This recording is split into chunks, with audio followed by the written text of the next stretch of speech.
Hello, everyone. This is Result Report. I am Isaac Whittle, our CEO and chairman, and today we're going to be going over the Elite Eight recaps and Final Four preview. And without further ado, let's get into it. So the first Elite Eight game we had was on Saturday. It was between Illinois and Iowa, an all Big Ten matchup with a guarantee to have a Big Ten team in the Final Four. For Iowa, it was their first Final Four in 46 years on the line, and for Illinois, it was the first Final Four since 2005. So this game was pretty heated, as you expect, or like these teams were motivated because they played each other and they really wanted a Final Four. Iowa may have had more fans in this game. Well, they were at least louder as it appeared in the first half. Iowa did not trail until the second half, so they controlled the game. They led 12-2, but Illinois just ended up being too much. They only hit 3 threes the entire game. They still won. Iowa was really just like blitzed. They didn't really get much on offense. So, Illinois, congratulations. You're going to the Final Four. Keaton Wagler, 25 points. Bennett Sturts, 25 points. Both of them will be first-round NBA draft picks in June, or I think that's when the draft is. And good job, Illinois. You're in the Final Four for the first time in 21 years. I can't believe it's been that long. But the Illini are in. They won by 12, 71-59. David Mirkovic, very impactful game. Andrei Stojakovic, 18 points. Big impact that Illinois made. And they were able to erase a double-digit deficit and get to the Final Four. Congratulations. Next, we have Purdue and Arizona. Arizona wins 79-64, but it was not as easy as it looked if you look at the scoreboard. Because Purdue, no one was giving them a chance. I picked Arizona to win by something like 10. I thought they'd win by like 10. Purdue really made Arizona go work for it. They were up by 7 at the half. But Arizona now, after that, they're now 6-0 after trailing at the half. Outscored Purdue 48-26 in the second half. Purdue their shots, they needed to have their threes go down. They hit 7 in the first half, but they could only hit 1 in the second half, and at that point, the game was over. It was with like 10 seconds to go. So Arizona is going to their first Final Four in 25 years. Koa Pete, with a great effort, had 20 points in this game. Ivan Karchenkov had 18 points. And Arizona dominated the second half and showed that they are among the elite teams. They're very complete. They rebounded very well in the second half. They were getting dominated in the hustle plays, the rebounding in the first half, but Tommy Lloyd got their team together, and Arizona is going to the Final Four. Next, we have Michigan and Tennessee. Is Tennessee allergic to going to the Final Four? Like, they haven't been to one yet, and I don't know if they ever will. They probably will, like, soon. This team just wasn't that good compared to the ones they had before with Zakai Ziegler, Dalton Connect, Chaz Lanier. These people they had a couple years ago are better than the Jacoby Gillespie and Nate Amons, just because, like, they did not show up in the big moments here. They have not made a Final Four still, and it was close, like, it's like for the 16-14, and then they gave up like a 21-0 run or something like that. It was over after that. Like, Michigan just dominated and imposed their will. Tennessee never really stood a chance after that. They never fought.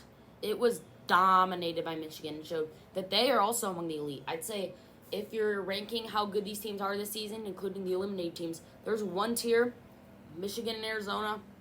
There's another tier, the good teams, but they're not great, like the Duke and Florida and Iowa State, Purdue, Houston.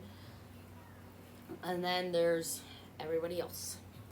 So, Michigan is in the Final Four for the first time since 2018 when they lost to Michigan when they lost to Villanova in the championship 79-62. So the Wolverines are in the Final Four. They are very deserving of this. They have been a very good team all season long. So that is why they are in Indy. They have earned every part of it. Our last game to review, UConn and Duke. Unbelievable. We saw maybe one of the greatest games of all time. In the first half, Duke completely dominated them. They led at one point by 19, and they just did not have that killer instinct to put UConn away. They never really did. UConn kept fighting in the second half, and Duke didn't stop them, really. Like, Huskies, they only made 4 threes the entire game. Duke made 8. They only made 1 in the second half. But Isaiah Evans didn't shoot very well. Duke dominated. And then UConn just went and took it. Caden Boozer is getting a lot of blame, but he kind of deserves it. He threw the ball away. With 5 seconds left. Also, they didn't really have to get it over because there was exactly 10 seconds when they inbounded it. So the clock would have ran out. Caden Boozer had it about half court, 5 seconds left. 2 people were on him, and he threw it up. Like, there were 2 people over there. It would have been an easy 2 points. Game would be over, but, like, just make your free throws, dude. And if you don't make both of them, and if you don't make both of them, then it's fine, because, like, you can make one, and then UConn would tie it with a 3. Instead, he did probably the worst thing he possibly could have done. And he threw it up there, got deflected, incredible deflection. Then Braylon Mullins with the shot of the year, a 35-foot half-court, 35-footer, game-winning 3 with .3 left, and Duke just couldn't do anything about it. So, UConn, I do not believe they were the best team in that region. I think I would rank them 4th in that region, but the coaching really got them there. They were motivated. I didn't think they were really that good. I'm shocked they came out of that region, but they really handled it well. They did not ever really no one put them away. They always stayed good. They never collapsed. So, yeah, I feel like Duke, St. John's, and Michigan State were all better than them. And UConn still ended up on top. So, great job for UConn, 3rd Final Four in the last 4 seasons. And, fun fact, they already played Illinois this season. And they played Arizona this season. And UConn is undefeated in national title games. They're 6-0 all time. So, if they get there, maybe there's good luck. And I think Dan Hurley's probably wearing his lucky underwear. No joke. Michigan and Arizona will be our second game. So, we'll go over UConn and Illinois first. They played earlier this season. I believe the Huskies won by about 12, if I'm right. They were up by a lot in this game. Illinois tried to come back. They really couldn't. But this was before Keaton Wagler emerged, so now Illinois is favored. This is when their offense ran through Andrei Stojakovic. Now they can use Stojakovic and Keaton Wagler, whereas UConn hasn't really changed. But Terrace Reed has gotten so much better, but he's going to be facing people that are larger than him, taller than him. He's going to be facing 7'1", 7'2". Illinois is the tallest team in the country, and it is not close. So, it's going to be very hard, I think, for Terrace Reed to dominate on the glass again. He might still be able to create his own shots because he's strong with the ball, but I'm going to favor Illinois in this matchup, and that's who I'm picking because UConn is just inconsistent with their shooting. Like, Solo Ball can have a game where he goes 1 for 14, and then they're just done. They still found a way to beat Duke, but I don't know if they'd be able to do that against Illinois. I think Illinois is better than Duke. Well, a better matchup. They're not. It's easier for UConn to do well without shooting well against Duke. And UConn, I think I'm going to favor Illinois in this one. It's also not going to be, like, really close to UConn. UConn doesn't travel well, by the way. They just, like, expect to win. I remember in the 2024 Final Four, they were giving away tickets to the ASU students just to fill up their student section. So, yeah, I think they're going to have the least amount of fans because Arizona travels really well. Michigan is really close and they travel well, and same thing with Illinois. So, I'm going to go with Illinois to win this one and get to their first national title game since 2005.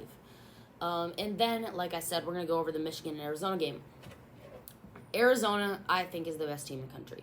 Michigan and Arizona have just been so close, but the way I can compare them right now, when they played Purdue, both of them struggled, or they had to go earn it. Michigan couldn't win it.